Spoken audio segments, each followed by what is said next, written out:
Now here is the risk that the Browns had to take with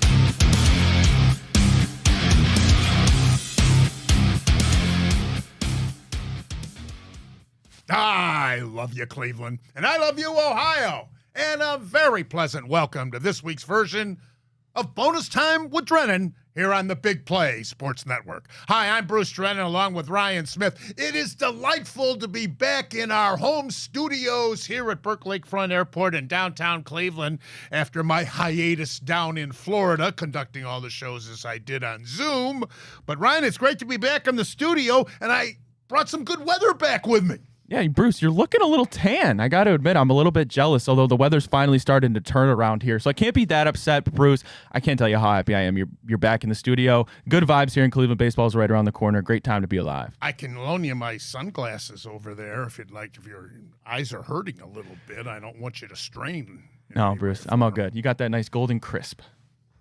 It's great to be back, and we have an exciting show planned for you today. Nick Padone, the co-host along with Gab Cruz and Chris McNeil of the Day Cleveland Show, the Big Play Day Cleveland Show. Nick, great to have you with us. He also does administrative work for us, and we sent Nick to Indianapolis to cover the NFL Combine for us, and so we're going to be covering that in the second segment. Nick, how you doing, bud? Bruce, great to be on with you. My debut on Bonus Time, I'm pretty sure, so great to be on. Great to talk some NFL Combine, some Cleveland Browns. You know it as well as I do.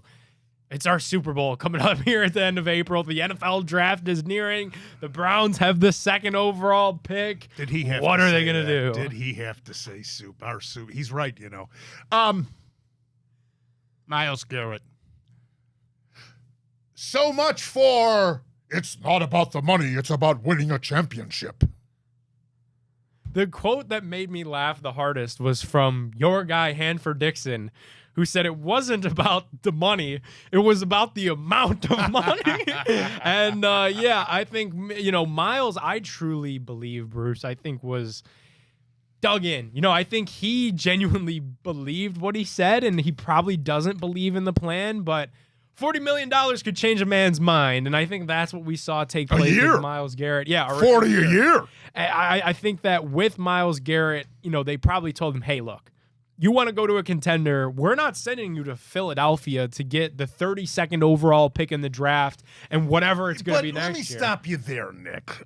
If they would have waited until after, correct me if I'm wrong, if they would have waited until after the draft, they could have avoided all that salary cap nonsense, and they could have made a deal to get future draft picks and a player or players. Or am I wrong about that? I think it's definitely, I don't think you're wrong about that at all. And I think that's why when the news came through on Sunday, it was such a big surprise, because the talk and the scuttlebutt down there in Indianapolis was that this was something that was going to drag out. This wasn't initially thought to be a situation that had a resolution anytime soon. Surprise to us all. Sunday, we hear from, Cleveland.com's Mary Kay Cabot, from Myles' agent, that he had a change of heart. And I wonder if that change of heart was the Browns just told him every single way in every single language, we are not trading you. And whether that's the right decision, the wrong decision, that's the decision that the Browns have been convicted in delivering to both Myles and the general public ever since the request. Well, that's what down. I want to zoom in on. I mean, okay, say what you will. There's a fan base that says, you can't trade Myles Garrett. He's our hero. He's the best defensive player in the entire NFL, and that's all true. But the Browns aren't going to be a contender next year. They're not going to be a contender the year after. It would be a miracle. I mean, Stroud with Houston is just completed his second year. Both years, he led them to the playoffs. Are they going to make the Super Bowl as the AFC rep next season? There's no way. At best, they're the fourth choice in the AFC. And I think Cincinnati will be back next year with a phenomenal quarterback and the likes of Burrow. That would make them the fifth choice. Now, the exception might be Daniels at Washington. We shall see. I think the odds are against that happening too. But you get my point, Nick. The Browns aren't going to be a contender for, in my opinion, at least 3 years, probably 5. This contract will be expired by then. In the meantime, they could have gotten draft picks to rebuild this franchise for the future where they legitimately could be a Super Bowl contender. They're not right now or in the immediate future, in my opinion. I could be wrong. I hope I am. And Bruce, not to feed your opinion anymore, but also hear me out on this side of it, because the draft picks would be nice. I think that would help when you look towards the future. What's the one buzzword that continually surrounds the Cleveland Browns and what has ailed them ever since 1999? It's that word culture. Doesn't it feel a little bit weird that Myles Garrett went out there, and I know it's a business and the guys in the locker room aren't going to care, but he dragged the organization and Andrew Berry, the coaching staff, really through the mud when he took Berry's own words and used it against him in that statement saying that I don't want a direct path from Canton to Cleveland. And then he went on Radio Row with Rich Eisen, Mina Kimes, anybody that would listen, and said, I don't believe Cleveland has a plan. Doesn't that feel a little weird to bring that guy back into the locker room now? Yeah, that's a great point. Because, like, dude, what changed in a month or 2 months' time? You now believe in this plan? Yeah, and we've seen the first couple days of talks. free agency. There's been no. Is Kenny Pickett the plan? Oh, I know we'll get into that. Please! He couldn't even cut it with Pittsburgh as a backup. And that's the next part of this. Kirk Cousins was, if he's reunited with Stefanski, fine. Minnesota didn't win the NFC that year, and the Browns aren't going to win with Cousins. If they couldn't win with Flacco, for God's sakes, they're not going to win with Cousins. I mean, I was in, not this recently completed trip to Florida, but last year when I was coming back, my wife and I spent the night driving back in Macon, Georgia. That's part of the Atlanta market. While we were there, the Falcons had just signed Cousins. And they're going. I'm switching all this local Atlanta stations. They're going crazy. Oh, we got Kirk Cousins. Penix will be tutored by a great. They were so excited. How did that turn out for them this year? I mean, again, you bring Cousins in here, that's fine. And I want to wait until the next segment to talk about the combine with if the Browns draft one of these quarterbacks. But I mean, again, Nick, get my point. Who are they going to bring in here to make them? I mean, again, this Garrett, I just don't understand for the life of me what their thinking is, their future. How are they going to rebuild this franchise? They think they got enough talent to win the Super Bowl if they inject the veteran quarterback? I don't see it. I don't either. And, like Kirk Cousins seems to be the number one option for a lot of Browns fans, probably the Browns themselves internally. That doesn't get me out of bed. I'll be honest with you. The Browns right now are sitting in a situation where they're hoping another team cuts their quarterback because he was so bad last year that he wasn't worth keeping around and paying. That's the guy that we're all hoping and praying for. I don't think that's really a great strategy at all. Well, I don't know. I mean, Chubb's about at the end of the line. They've got Denzel Ward and Njoku, who are two quality players. Jeremiah Okosu, he's good too, but I just don't see it, especially with Baltimore. My goodness, they just picked up Baltimore just picked up Hopkins. Yeah. Bosa signed with Buffalo. Antonio Brown is predicting that Aaron Rodgers is heading to Pittsburgh, and he also predicted that Russell Wilson was going there. That turned out to be true. So I just don't know where they think they're going. I mean, I don't know. I hope I'm wrong on all of this, but help me see the light, Nick. It's difficult for me. I think if there's one thing to buy into Kenny Pickett or Kirk Cousins or any of these vets that they're going to try to get, I think if there was one thing to be optimistic about, and I know this is really not a whole lot, it can't be much worse than what it was like. I mean, Deshaun Watson was that makes me sleep better. Deshaun Watson was unwatchable. Jameis Winston, God love the guy, was entertaining as hell and gave us the couple of wins that the Browns were able to get, but he was so volatile volatile in that every time that he went out there, you knew the interceptions were going to happen. Dorian Thompson-Robinson might have been one of the worst they quarterbacks knew I've about ever seen. what a ridiculously wasted draft pick that was. And before we go to break, Ryan, what have I said about this Watson acquisition? Even though I was for it, Nick, because I didn't think with Mayfield we were going to go to the Super Bowl and win it, and I still don't think Tampa Bay will with him. But I was for the Watson thing. But I said, Ryan, if this doesn't work, what's going to happen, Ryan? Not 1, not 2, not 3, not 4, Bruce. Franchise, the Cleveland Browns would be set back 5 years. And I stand by that. I'm sorry to say it, but I stand by it. We'll be back with Nick Padone in just a moment. Bonus time with Drennan on Big Play.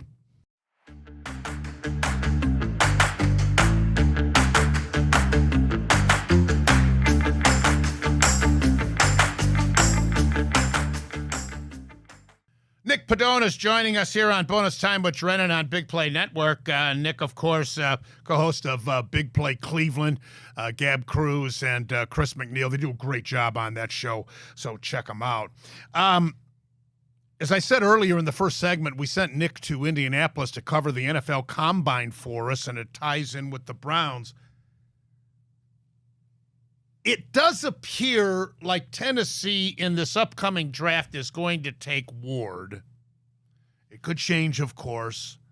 But if that's the case, first of all, if you disagree with that, please do, Nick. But if that's the case, are the Browns going to take Sanders? You know, it was the consensus, like leaving Indy, that Cam Ward was the number 1 overall pick. Whether it's Tennessee and they decide to stay there, whether they trade that pick for a bounty for the New York Giants to pop up just 2 spots to come in.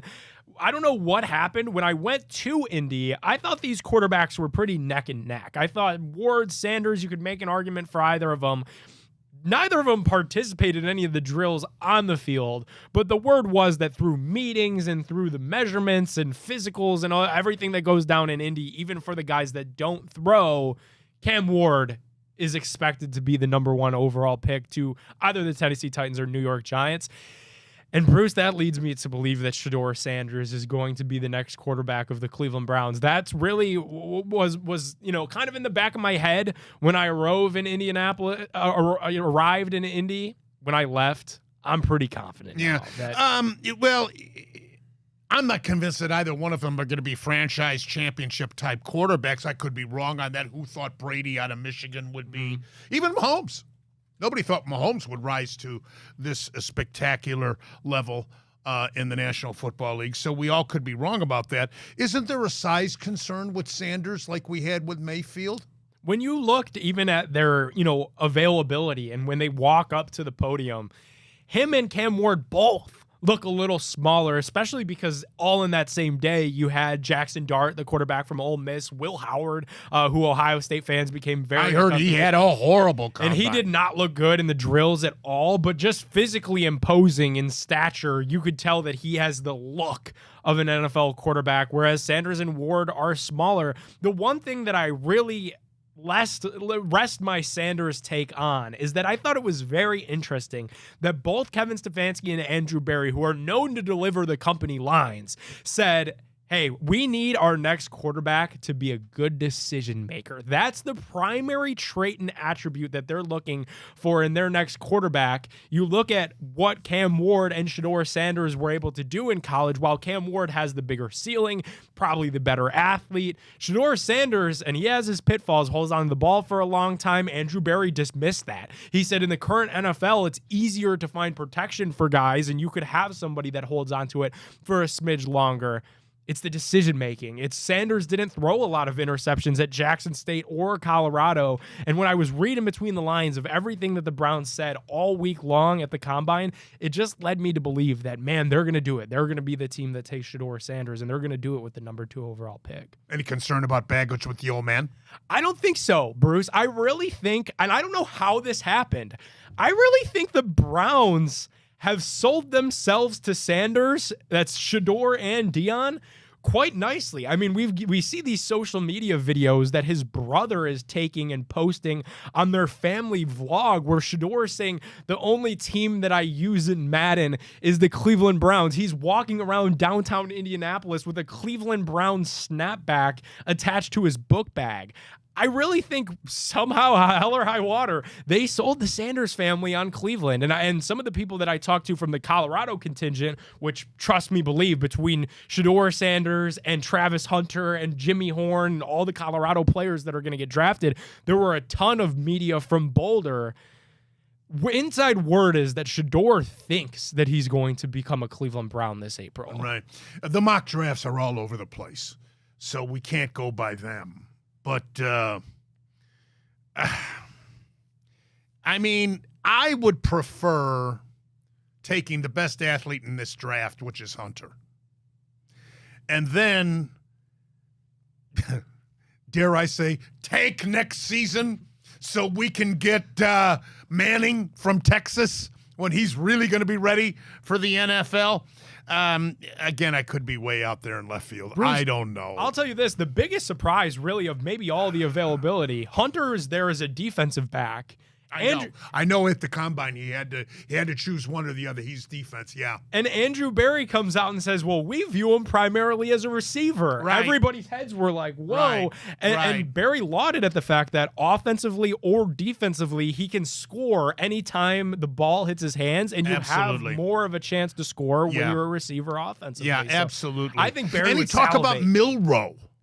Yeah, there was a little bit. And it was impossible to ignore, especially because Tommy Rees, Cleveland Browns' new offensive coordinator, was a part of all of the meetings with all of the offensive prospects that the Cleveland Browns are considering. And he comes from that Alabama pipeline. Right. That was his, play. That was Jalen Milroe's first play caller during his collegiate career was Tommy Rees. So it's hard to ignore. I think the one thing with Milroe, though, is it's a project. I mean, are you going to really burn the 33rd pick in the NFL draft, which is practically still a first-round pick, on Jalen Milroe, and then you're banking on this staff to develop Especially him? you can get a Riley Leonard or a Howard later on in Correct. the rounds. That's a good point. And forget Carter now because of the re-signing of Garrett. So that's out of the picture. Plus, he's hurt, isn't he? Yeah, and that was it was a weird Abdul Carter week because he wasn't participating in the combine drills because I believe it was a shoulder injury, and then we heard that he had something weird going on with his leg. So it was just weird Abdul Carter week. I mean, he said that he would like to play with Myles Garrett when he met with the media. I'm sure he would. It would make both of their lives a hell of a lot easier. But yeah, I think when you're looking at anything that's not a quarterback, I think it would be Travis Hunter, because I think Barry would salivate at the opportunity to get his hands on that sort of explosive playmaker. And there's no player really like that in the whole rest of the league. So although doing it at number 2 overall pick is a steep price to pay, I think that's one where Barry's really going to have to think, especially if he gets Kirk Cousins, Kenny Pickett, maybe those guys impressive enough that we could wait a year on quarterback. All right, before I let you go, Nick, I got to ask you, since I'm down in Florida and now I'm back home, looks like this Brook Park thing's going through, huh? It seems that way.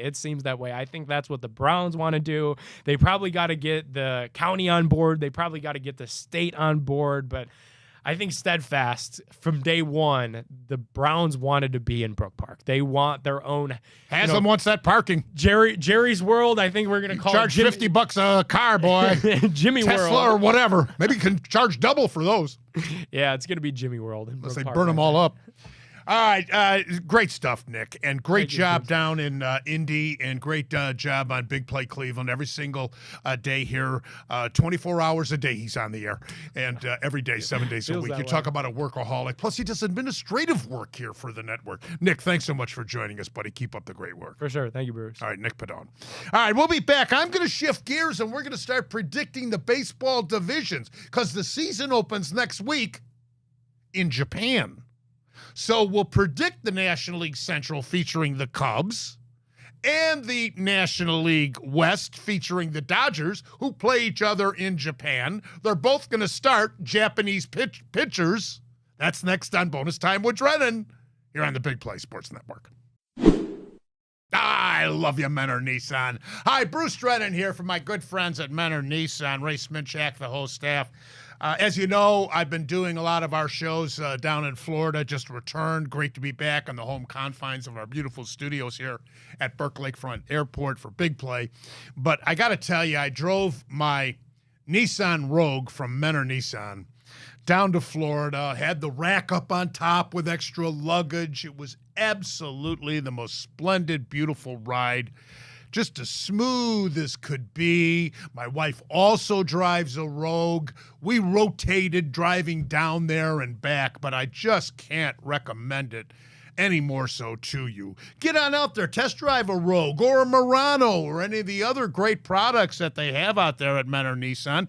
Don't forget, they're now in partnership with Infinity of Akron and Infinity of Beechwood. Check those great vehicles out as well. Service department is absolutely fantastic. Went back to the dealership to get maintenance after that long drive down there and back. And give them a call. Set up an appointment. Of course, check out their website at MenorNissan.com. That's MenorNissan.com. I love you, Menor Nissan. Good stuff with Nick, huh, Ryan? Yeah, absolutely. You know, I got to follow along all the videos he took at the combine. Obviously, it was a little disappointing the quarterbacks didn't throw, but Nick did a phenomenal job, and he obviously knows his stuff. So appreciate him hopping on here on Bonus Time. I'm going to be predicting all 6 divisions in Major League Baseball. We're going to start right now. Again, what I said going into the break, because the Cubs and Dodgers will open up the season next week in Japan. I'll start with the National League Central where the Cubs live, but let me talk about Milwaukee first off. This is a very tough division to predict because it's the weakest division in baseball. Therefore, the biggest surprise and surprises this year are likely to come from this division. Milwaukee's the safe pick. Chourio is a bona fide star. Zelich is still productive. Contreras is the best hitting catcher in the major leagues. Former Philly Rhys Hoskins makes this lineup lethal from top to bottom. However, pitching is the name of the game, and their fabulous closer Williams is now a member of the New York Yankees, and their best starting pitcher Woodruff is still hurt and a ways away from following his surgery. Former Indian Aaron Savali joins Freddie Peralta and Nesta Cortez in the rotation. St. Louis. The best fan base in the major leagues must be totally mystified and miffed at the inactivity of the Cardinals front office during the offseason. The Cards did nothing to improve a team that's coming off a very disappointing season in 24. I don't get it. The Cards sell out or come close to selling out when they have a bad campaign. So money shouldn't be a factor. The Cubs tried to get Bregman, Santander, Sasaki, and even Soto in the offseason. They struck out on all of them. Despite that, they do appear equipped to win this weak division. The lineup is strong with Happ, Suzuki, Swanson, and newly acquired former Astro Kyle Tucker. Hot prospect third baseman Matt Shaw will make his debut, but like all teams, it comes down to pitching. Here is where the Cubs are vulnerable.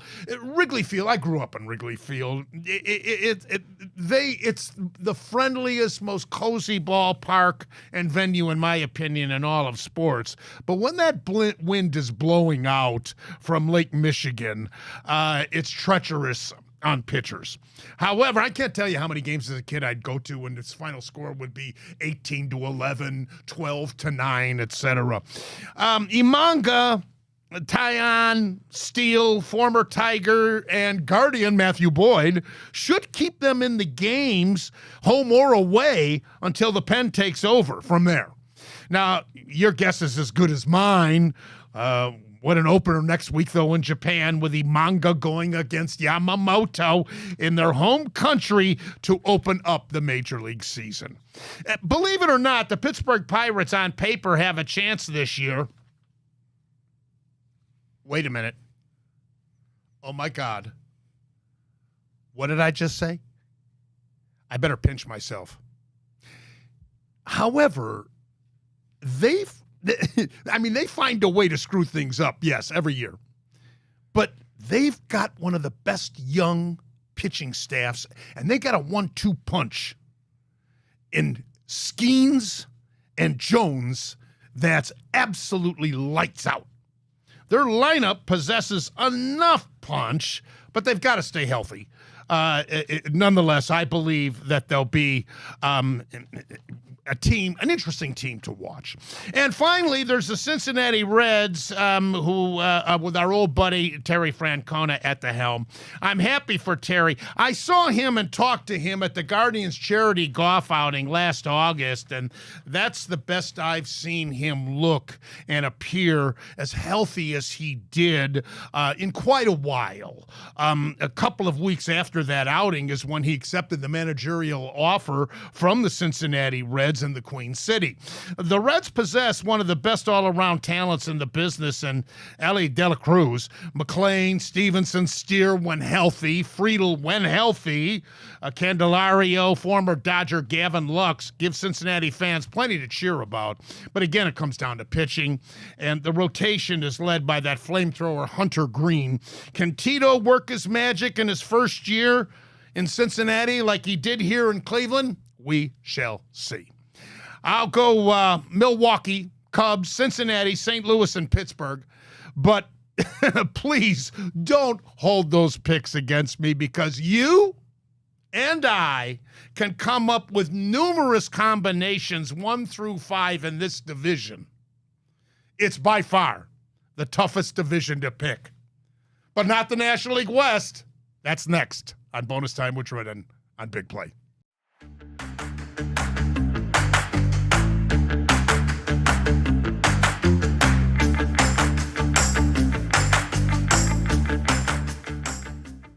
The only question for me is who will finish 2 through 5 in the National League West. Because the world champs should be even better this year than they were last. The addition of young Japanese sensation Roki Sasaki gives L.A. the best starting rotation in all of baseball. And oh yeah, they also have added former Cy Young Award winner Blake Snell, with Yamamoto, Glasnow, Tony Gonsolin, Dustin May, and when Clayton Kershaw comes back, the Dodgers have got almost 2 fabulous 5-man rotations. It's scary. Oh gosh, did I forget about Ohtani? He is going to pitch this year. Unbelievable. Oh, by the way, they also feature the most potent lineup in the major leagues. Ohtani, Mookie Betts, Freddie Freeman, Teoscar Hernandez, Max Muncy, Will Smith, Conforto, Edman. They actually have 3 or 4 legitimate MVP candidates in that lineup. I think Arizona could possibly be a wild card team this year. Despite losing Christian Walker, they still feature Corbin Carroll, Ketel Marte, Gurriel Jr., former Indians and Guardian Josh Naylor, and Eugenio Suarez. I like their rotation, too, led by Corbin Burns, who was, snake signed as a free agent this offseason. Gallen, Kelly, Eduardo Rodriguez, the former Tiger and Red Sox, and Fat. That gives them one of the best rotations in the game. The San Francisco Giants have a good starting rotation as well, with newly acquired Justin Verlaw at the top.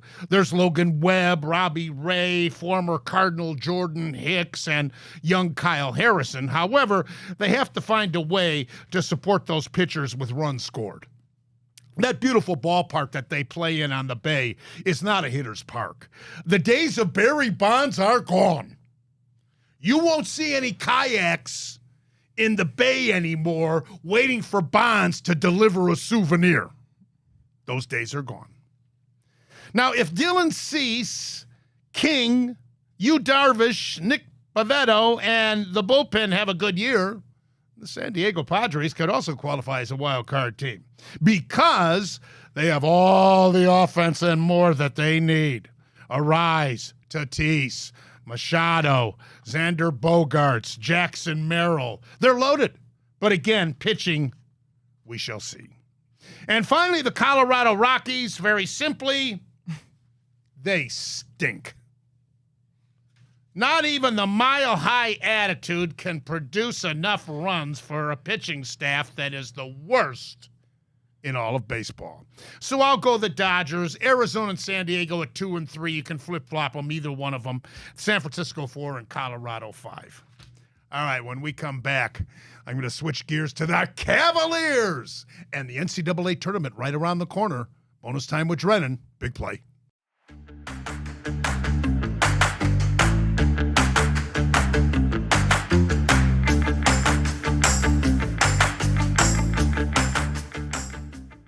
How about our Cavaliers? Unbelievable.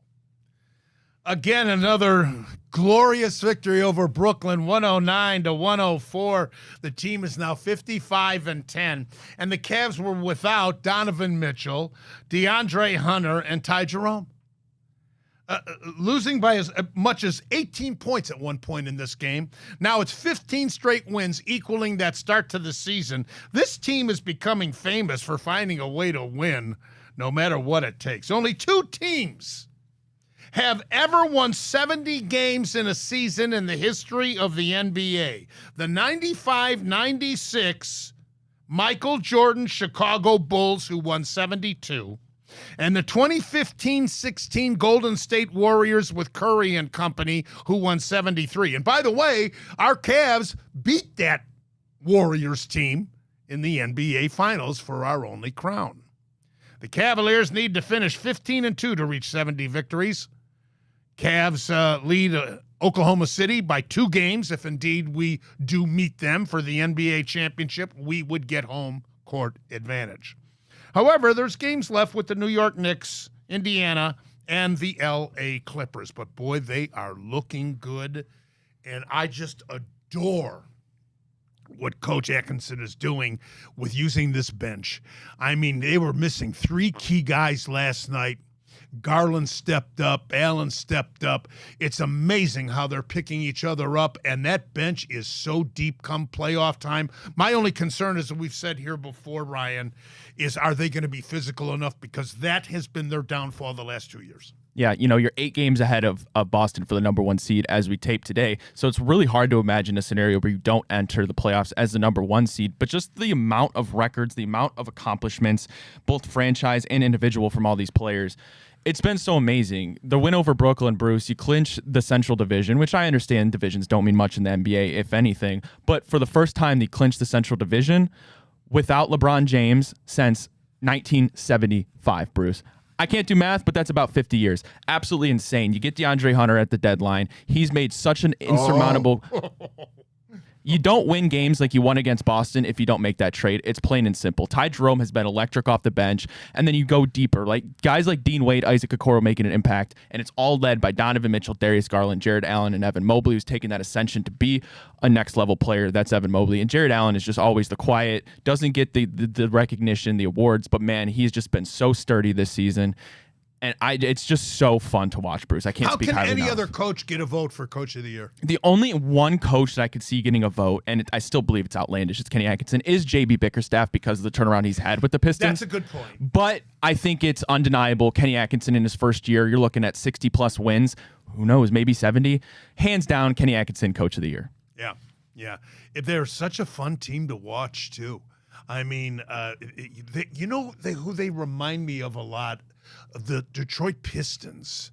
I'm not talking about the Isaiah Thomas team. I'm talking about the other team with Billups and company, because they just fed off each other so naturally and brilliantly, and each night there was a different star to the game. This team has some similarity to that club. I mean, Bruce, just think about how crazy it is. You go back months before the season started. Nobody thought Jared Allen could work with Evan Mobley. Nobody thought you could coexist Donovan Mitchell and Darius Garland because of their size. And they've Kenny Atkinson has worked magic. He's figured out every single rotation to work to a T. Every single player is contributing. And now you're going to reap the benefits of the playoffs because Donovan Mitchell doesn't have to play 40 minutes a game. You don't need Evan Mobley to make 30 points a game. Just get your 15 and 15, and the Cavs are doing everything correct. All right, we'll see. I don't want to try to get the 70 wins if it means that we can risk someone for injury. It's not that big a thing, just so we solidify home court throughout the entire playoffs, including the NBA championship if we're fortunate enough to win the East. All right, the NCAA basketball postseason conference tourneys are underway. Some of them have been completed. All the big conferences will be completed by Sunday. Selection Sunday, the seeding will take place. Next week on our show, we're going to feature Tanner Castora. If you were with us last year, he's a young NCAA basketball expert. I mean, he knows every player on every team in the country, and we will break down this 4 brackets, the seeding, and all of it for you next week. But going into that anticipation of the bracketing, Duke has now assumed the number 1 position with John Shire's Blue Devils taking over for Krzyzewski. What a great job he's done in his second year. Houston is number 2, Kelvin Sampson. Auburn drops to number 3. Doesn't seem to bother Bruce Pearl, and they're still going to be a number 1 seed. How about Florida as a number 4 seed? Alabama, number 5. St. John's with Rick Pitino, number 6. Izzo's got those Spartans in the Big Ten ready for the tournament, as he always does, at number 7. Tennessee is 8. Texas Tech and Clemson. Should be a fun tournament, but I think it's totally up for grabs, Ryan. How about you? Yeah, Duke is clearly the lead favorite right now. You have the best player in all of college basketball, and Cooper Flagg, hands down, going to be the number 1 pick. They'll be the favorite, but the turnaround that the SEC has had this year in college basketball is absolutely astounding. You mentioned like Alabama, Florida. They are the best conference in college basketball. I don't think you can make a case that they're not. St. John's, really cool to see Rick Pitino do that. And I want to say a quick note, Bush League move by Michigan to get in an altercation when the Michigan State Spartan seniors were trying to kiss the Spartan at midcourt like they do every year. Disgusting behavior by Michigan. We'll be back in a minute. It's the Ask Bruce segment next on Bonus Time with Drennan. Here on the Big Play Sports Network.